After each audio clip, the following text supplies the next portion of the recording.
Welcome to this Nobel discussion where we meet the recipients of this year's Sveriges Riksbank's Prize in Economic Sciences in memory of Alfred Nobel. My name is Lars Stranegård. I am the president of the school, and this is a wonderful SSE tradition that we really, truly cherish. And the insights that this year's prize highlight are extremely relevant to our school. We are the Stockholm School of Economics, so the prize is in economic sciences, of course, so thereby it is a perfect fit. But one of this country's most distinguishing features, and also our schools, is the focus on innovation. And one of the most ambitious initiatives at our institution is the House of Innovation. And that is a knowledge hub on innovation and entrepreneurship. So this year's recipients are of really broad relevance to what we do here at SSE. And we are so extremely happy to welcome Joel Mokyr, Philippe Aghion, and Peter Howitt. The recipients have shown the enormous power of the intertwinement of practical knowledge and scientific understanding. They have taken the Schumpeter ideas further and shown the enormous power of creative destruction. Firms, jobs, and industries are created, and then through new knowledge, something new takes over. So the tearing down of existing structures and the replacement with something new is what drives development forward. And we are actually so happy to have an entire classroom devoted to the idea of creative destruction, the Schumpeter room, which has been made possible by Henrik Eklund. And you are also very welcome to take a look at that, take a peek. It's right around the corner here, so do that after the discussion. But that's enough of me. We have much more interesting things to listen to today. So I think we should get this session started. And I would like to welcome on stage first today's moderator, our own Richard Friberg, professor here, and also the member of the Nobel Prize Committee for the Prize in Economic Sciences, and of course, the laureates. So please, the stage is yours. Thank you.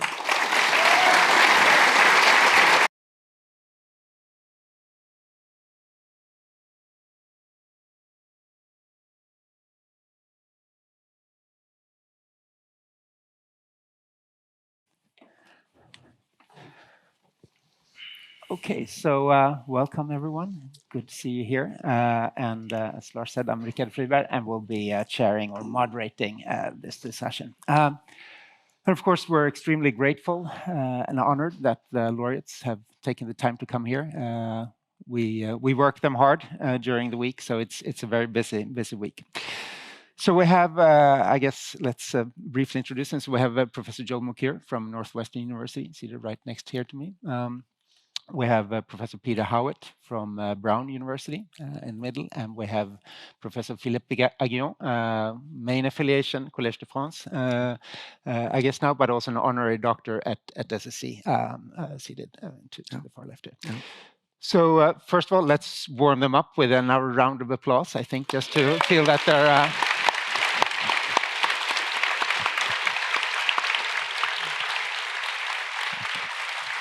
So they feel extra welcome.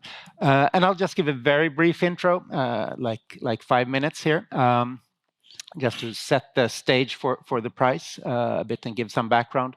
And then I'll turn it over to the laureates, and we'll have a discussion. And I guess we'll start with giving each of you like a 5-minute time for some reflections on, should we be optimistic about the future of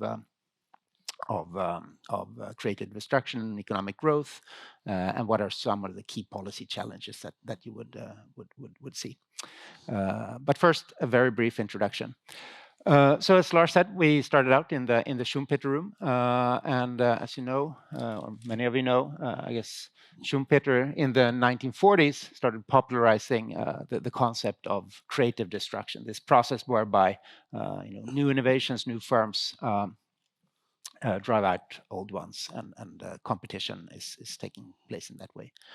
But I guess when people look at economic growth, thinking about economic growth in societies, in the world at large, Schumpeter sort of lived in a side room in some sense. He wasn't at the center, and I think the work by this year's laureates have really put the process of creative destruction in the center of our conversation.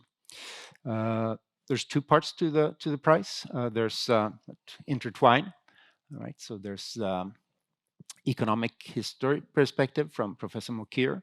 So showing that, highlighting why have we have sustained growth in the past 200 years? Why is this? What helped create this exception if we're looking at the history of economics and humankind?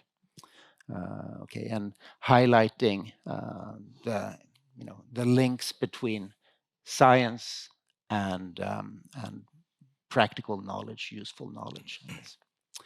And then the other side of the prize, Professor Howitt and Aghion, who create a general equilibrium model of growth where creative destruction really takes the key role, and showing how this dynamic at the micro level with creative destruction, lots of churn at the micro level, how that combines with sort of potentially smooth growth at the macro level. So that was a very brief introduction, and I think we'll now move into a discussion. So starting with Professor Mokyr here, I'd like to see, reflecting a bit on the opportunities and threats that we have for continued economic growth. So if you offer some reflections on that. So what are some reasons to be hopeful, and what are some key policy issues that you think we should be keeping track of? Well, thank you. The first thing I tell my students when I walk into an undergraduate class is that almost every sentence that starts with the words "history teaches us" is likely to be wrong. Because, there are no easy, direct lessons to be taken from history, and particularly not in economic history, because, of course, we're living in a very exceptional era, and that's something that I hammer down throughout the classes that I teach. For much of human history, I would say, 99% of all human history, people were, by the standards that we have today, people were poor. They were uncomfortable. They were miserable. They were covered with insects. They got sick. They buried their children. They were always living on the verge of famine. And it is only really since about 1800, maybe a little bit before, depending on where you are, that this started to change. And so you can ask two questions. The first is, why are we so rich? And the other question is, why were they so poor? And so maybe I will start by trying to ask a question that few people have asked, which is, why was there so little growth before the Industrial Revolution? And there are sort of three stories that I will tell you, and they all turned around in around 1750, first in Britain and then eventually in the continent and in many other countries. So the first reason that is very popular in the literature is a Malthusian story. And this has been, put forward by people like Oded Gallo and by Gregory Clark, but really it goes back to Malthus himself. And the basic idea, and I think you all know it, is that, the iron law of wages really meant that income per capita could never increase, because if living standards were up, people would have more and more babies, and the mortality rate would go down. You'd get population growth, but because the amount of land is fixed, diminishing returns set in. Bingo, you're back where you started, only with more people around. That's one story. The other story, which is not as popular, is what I call the sort of predatory model.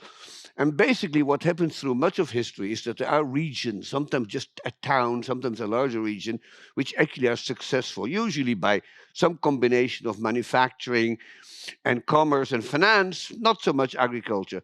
And so you think about areas, say, like Flanders in the late Middle Ages, northern Italy, eventually the Dutch Republic, and on and on and on. And these places got rich, but as they were rich, larger neighbors would become aggressive, trying to sort of steal their rents away, and eventually in that way they killed the goose that laid the golden eggs. And you can think of many examples, including, of course, northern Italy, but also sort of the history of the Dutch Republic exemplifies this very nicely, or, nice is not the word, but you know what I mean.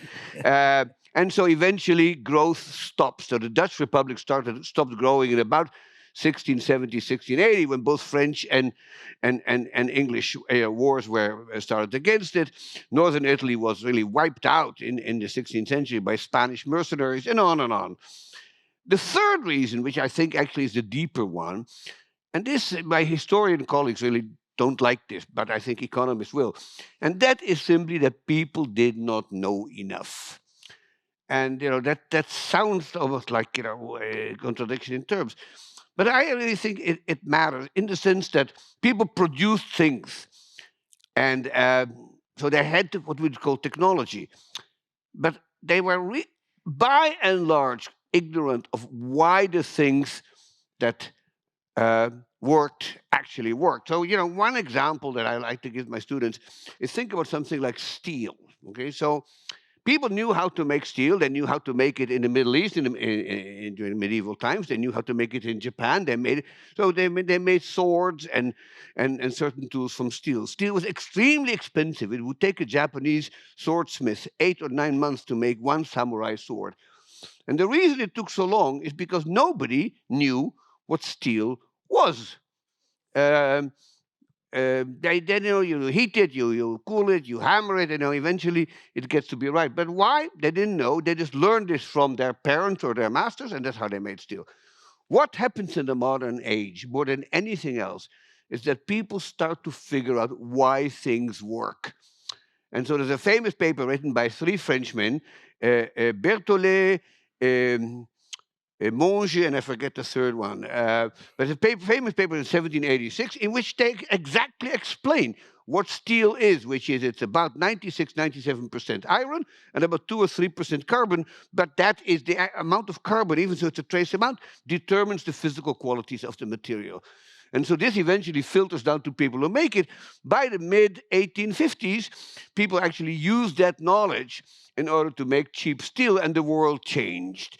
But it was only after we understood why it worked. The same is true, and in my last example, I could give you many more, about fertilizer. So think about fertilizer. People, 85% of people in the world were farmers, and almost every farmer knew that by fertilizing the field, next year's crop is going to be better. But why? Well, so you read contemporary books, and it turns out that the most common explanation is that the smell of dung chases away evil spirits so they don't come and destroy your crop. And then, of course, what happens in the 1840s, that there's a bunch of Germans, mostly sort of led by a man called Justus von Liebig, start to figure out what we call today organic chemistry, including soil chemistry. By the sort of 1870s, 1880s, this is basically understood. And guess what happens, okay? People use the right fertilizer for each crop, so, phosphorus or nitrates or whatever you need, and all of a sudden agricultural production goes up. And there is enough to eat, and the Malthusian specter of running out of food is a complete myth. It's not going to happen, it won't happen. But that is because we learned to ask the question, why does the technology that we use work? And sometimes it's hard to figure out. And there are certain things that we still don't quite know why they work, and we're still working it. But I would argue 2 things. The first is, if you don't know why it works, you can still use it, but it's much more difficult to improve it. And secondly, if you don't know why something works, you will not know what does not work. And so you can spend enormous amount of research and development trying to build a perpetuum mobile machine. Even so, thermodynamics points out that is an impossibility. You're wasting your time. Or trying to use alchemy to make gold, as Newton did for most of his life. And you can't do it. And so knowing what does not work is just as important as knowing what works. And the process of R&D, the process of innovation, really depends critically on what exactly is the epistemic base on which the technique is essentially founded. Once you figure that out, yeah, I think a lot will follow. And so it is not surprising, and I'll finish with that, okay? It is not surprising that more or less in the middle of the Industrial Revolution, Antoine Lavoisier essentially creates modern chemistry. And that opened the door for a great number of technical innovations that made the 19th and the 20th century, and even gives a Nobel Prize. That's fantastic.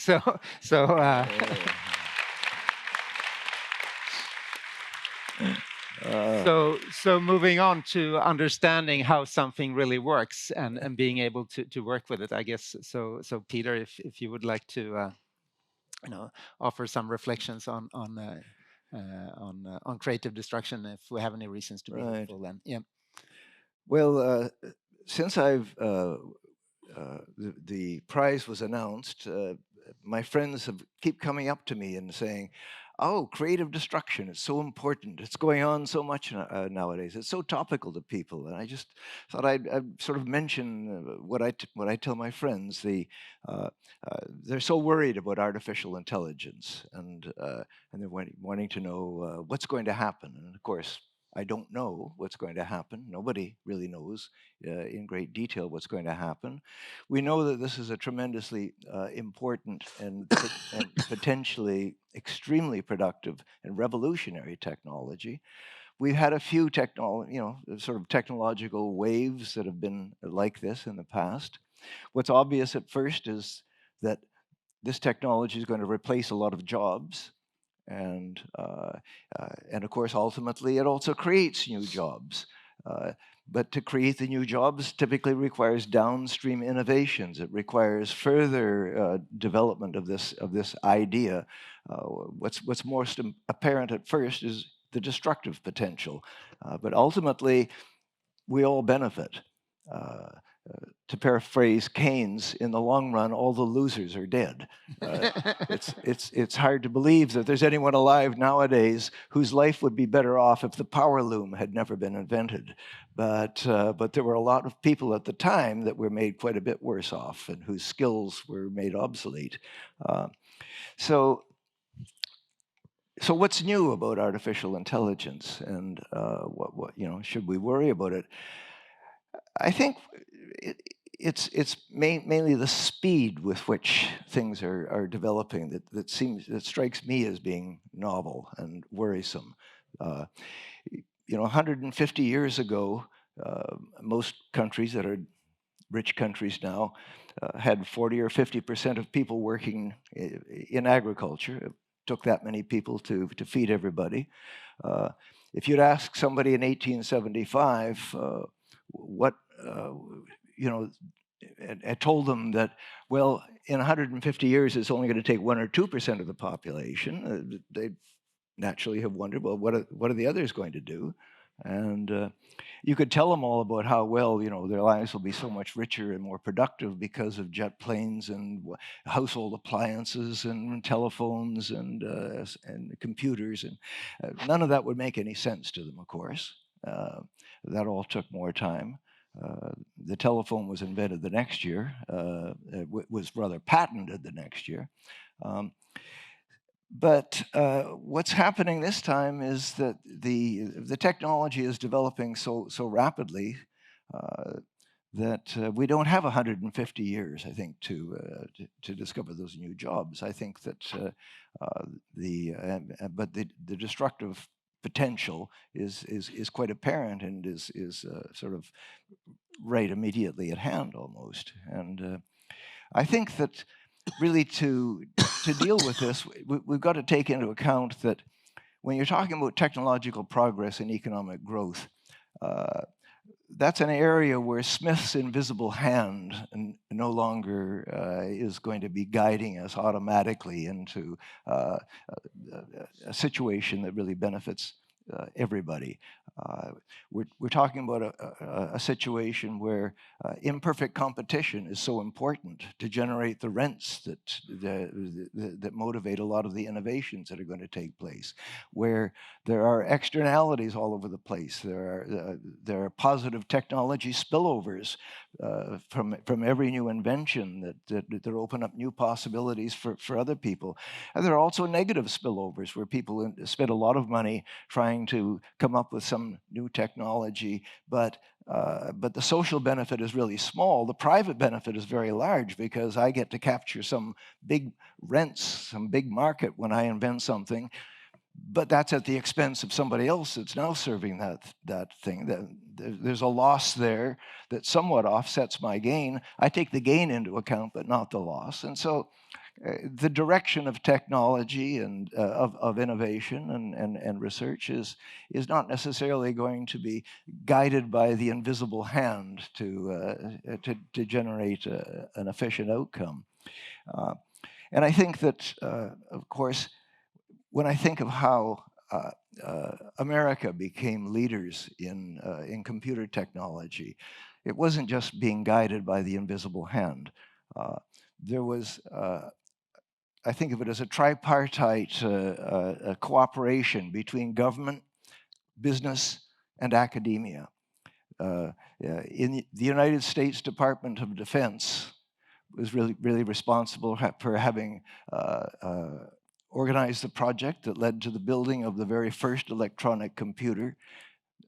It was under their auspices that the first general purpose programming language was invented, the first operating system for a computer, so that you didn't have to just code everything in machine language. It was under their auspices that the protocols of the internet were developed that laid the groundwork for the information technology that's available to us all now. And that was done, a lot of the work that was done was farmed out to private businesses and business labs, the IBM Corporation, Bell Labs, and so on, many of whom were responsible for path-breaking, Nobel Prize-winning fundamental discoveries. And of course, it involved academics like John von Neumann, all sorts of people that made these really critical discoveries. It was this combination of business and academia, guided and coordinated at the government level, that really led to this tremendous progress within America and helped to create the situation where America was a place to come to work on information technology. And I think that we may need something of that order in order to deal with some of the downside of this tremendous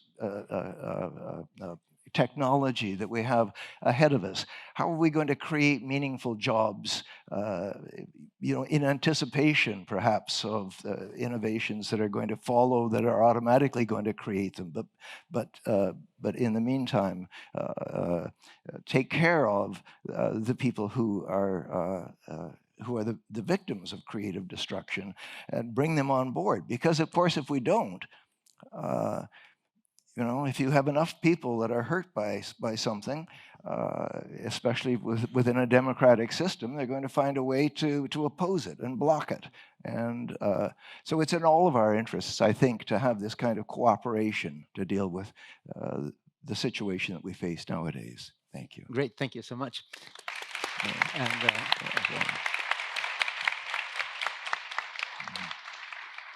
So, Philippe, looking ahead, what role for policy do you see? What challenges do you see? Oh, no, I don't have much to add. No. What do you want me to say? The challenges. I beg your pardon? Sorry, what's the question? No. So I think offering some reflections here. If we're looking at the future of sustained economic growth. Well, a lot have been said already by Joel and Peter, and so I think the big challenge, for example, Europe feels is facing a big challenge nowadays. I mean, we are losing to the US and China. Innovation breakthrough is happening in US and China now. Europe is falling. Not all Europe and everywhere. I know Sweden is a very dynamic place, and it's interesting to understand why. The first industrial revolution was made in Europe. We were at the forefront of innovation, and now somehow we are followers and we are declining. And what can be done to reverse course? And so I think one thing we are missing in Europe is we don't have a true single market for goods and services. It's important when you innovate to have a market for innovation. We have a segmented market. Each country adds its own regulation to European regulations. The gold plating practice. We don't have a proper financial ecosystem of innovation. If you want to innovate breakthrough, you need to fail. You need to encourage failure. And we don't have financial institutions that encourage failure enough. Venture capital, institutional investors, bank securitization. We don't have enough of that in Europe.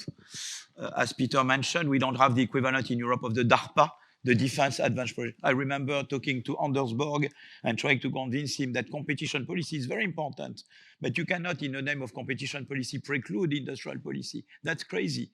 They are doing industrial policy in the US, DARPA, in defense and space, in biotech with BARDA, that's what goes all here. And you can reconcile industrial policy with competition policy. They do that also in China. And in Europe, with a very kind of dogmatic view of competition policy, we precluded any form of industrial policy. Now we are paying the high price, and we have to reverse course. So I think Europe, we can make Europe more innovative, but the thing we have in Europe that you don't have in the US is a social model. We have a much better social model, much better social protection. And there are some people who believe that to become more innovative, we have to become less inclusive and protective. And I think that's not true. For example, if you have more education, we have many lost Einsteins, many young children born out of poor families, and they don't have the knowledge and aspiration from their parents. If you have a schooling system like in Finland, like you used to have in Sweden, you no longer have, or like we used to have in France, we no longer have. So it's but not,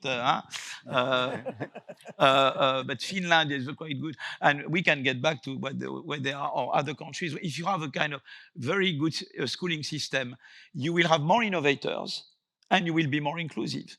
If you have good competition policy, you see, because you see the competition is to allow new, what is growth, Schumpeterian growth economics about? It's about saying that where is growth coming from? From all the time new talents coming in, and we let them grow. Of course, once they grow, they are tempted to prevent new talents from coming. And that's why competition policy is important. So we need industrial policy, but competition is key.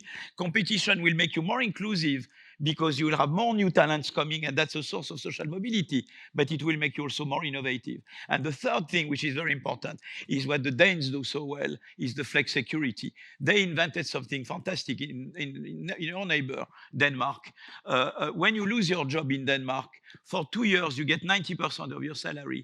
The state retrains you and helps you find a new job. And that's very important because it makes creative destruction work much better, but also be much more protective. And I think that we can, and you know, AI, we talk about the AI revolution. I think AI has enormous growth potential. Why? Because AI will automate tasks, not only in the production of goods and services, but in the production of ideas. Many ideas are often recombination of old ideas. With AI, you can recombine much more easily old ideas into new. There will be many more new ideas. Already we believe with Joel and Peter that ideas are not harder to find. They are not, within any particular subfield they are, but you always have a reset, and ideas are not harder. Even less with AI, you will have new activities. So AI is a fantastic source of growth. But the danger is that if it's monopolized by a few large firms, Google, Microsoft, then it will discourage new entry. And instead of being a growth enhancing force, it will be a barrier to growth. So you need to adapt competition policy to AI, to give AI its growth potential. Similarly, AI will destroy jobs, but AI will also create many new jobs for 2 reasons at least. Firms that adopt AI become more productive, therefore more competitive, and therefore there is a bigger demand for their product and they employ more. That's one reason. The other reason is what I mentioned. AI creates many new ideas, therefore many new activities. So there will be job destruction and job creation. But that's where flex security and a good education system is. Because with a bad education system, you don't get good flex security. At school, you learn to learn. In good schooling system, you learn to learn. And on top of it, you put the flex security. So if we have competition, education and a good FlexTech, we will make the best of the AI revolution. It will be one way whereby Europe can revive. And we have fantastic scientists and talents in Europe. But the breakthrough innovation is done elsewhere. If we can bring them back to Europe, and Europe, you see what we have that the US don't have. We have democracy and freedom. Now it's in Europe. In the US, they're afraid to speak. I went to a meeting, a national bureau, and I made a joke. You know, we have the Draghi report, you know, what I mentioned, all what Europe needs to do to catch up with the US. I talk about the US innovation model, the single market, the financial ecosystem, and the DARPA. And I said, you know what happened? Trump, he read the Draghi report, but he was so, you know, he was so condescending, so, you know, touched by the European, you know, falling behind, that he decided to shoot himself in the feet and to undo all the good things that the Draghi report, you know, mentioned about what's going on.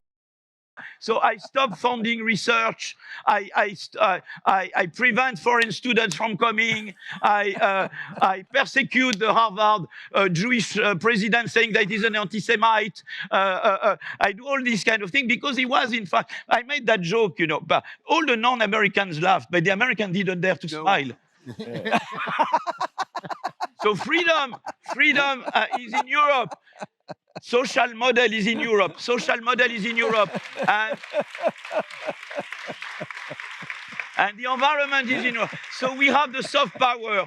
And I think we can make it happen because we know, and Sweden is a pioneer, and the Scandinavians, that you know that you can be innovative and inclusive and pro-green. And that's why we have the lead. And people will come to us because they say that's the place to be. Thank you so much.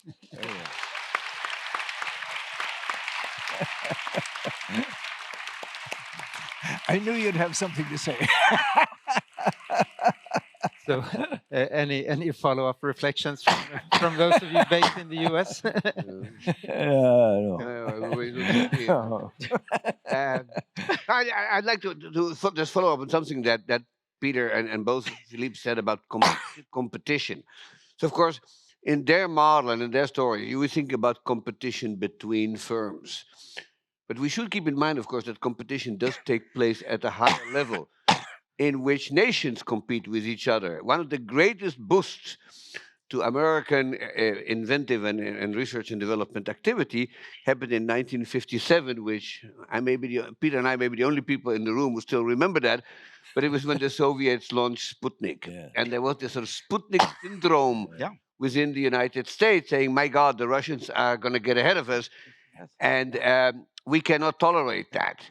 And in fact, this kind of model in which nations compete with one another is often cited as one of the main drivers of what's known as the European miracle. So if you compare Europe to China in particular, and this is a large literature about this, points out that Europe was always very fragmented. You had all these competing nations, some large, some small, but everybody was always had to be prepared for somebody else invading. And that meant you couldn't fall behind. If you fell behind, you couldn't play the big game. And so many examples of that. For instance, you think at Tsar Piotr the Great, who's probably not very popular in Sweden, but he really understood Russia was falling behind, and he went to the West to study shipbuilding and instrument making and so on and so forth. And so it strikes me that actually is going to come back. And so if you think about Philippe's argument about why isn't Europe falling behind, I would say something which will probably get me into trouble, but I'll say it anyway.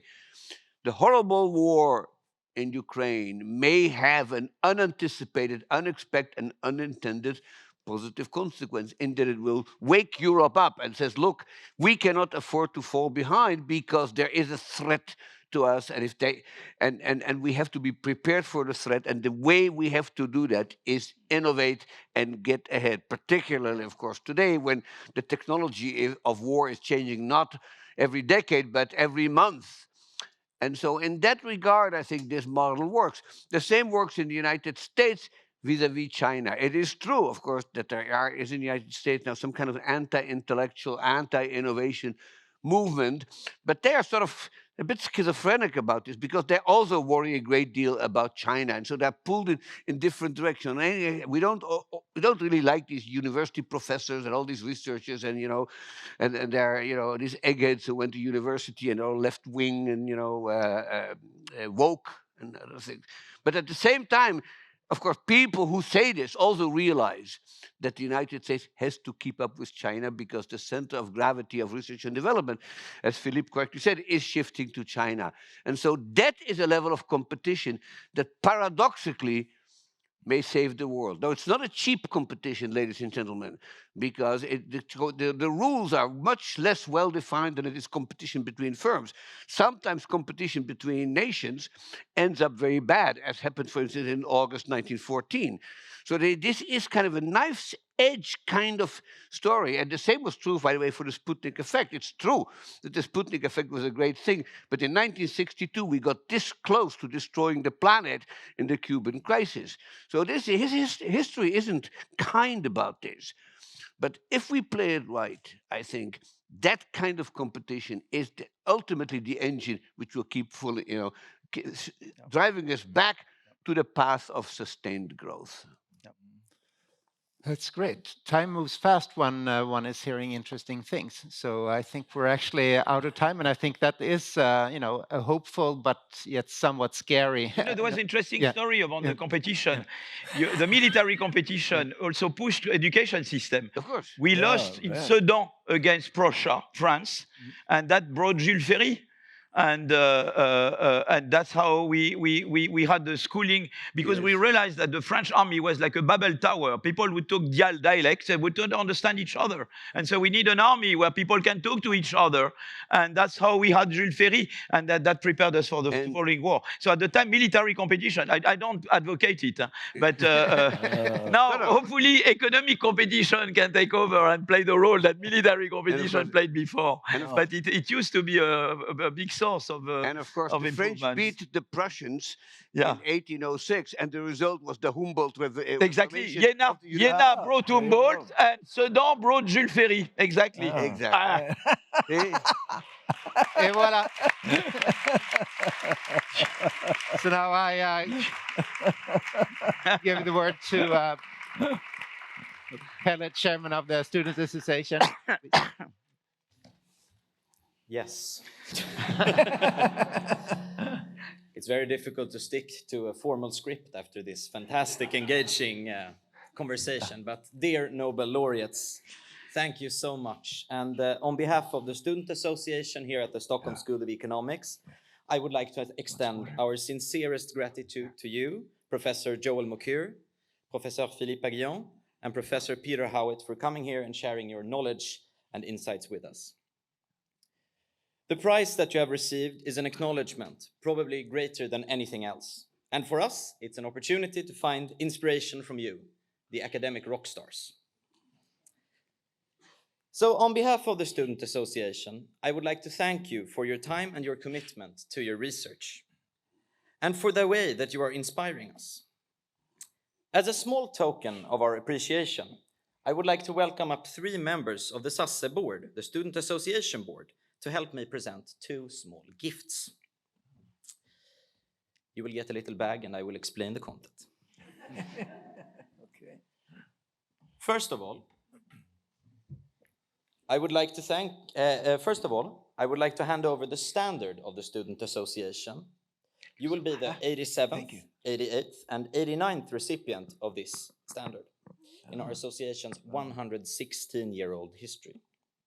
If you paid really close attention during the speeches at the banquet this Wednesday, you may have seen one little wobbly standard in the back. That was us holding it in the City Hall. The past recipients have all signed the book you signed as well, including almost all the laureates in economics since 1981. And we're so thankful that you did it as well. Secondly, but definitely most important, the purple overall. Oh, good. We wear these as much as we can, and I can promise you that if you get into it, you will get some student spirit and it will feel much more fun. The overalls are never to be washed because the stains and dirt equals the memories you've made, and you don't want to wash away those. As you can see, it says Nobel laureate on the back. So, once again, thank you so much for coming and for your attention. Thank you. Thank you very much. Thank you.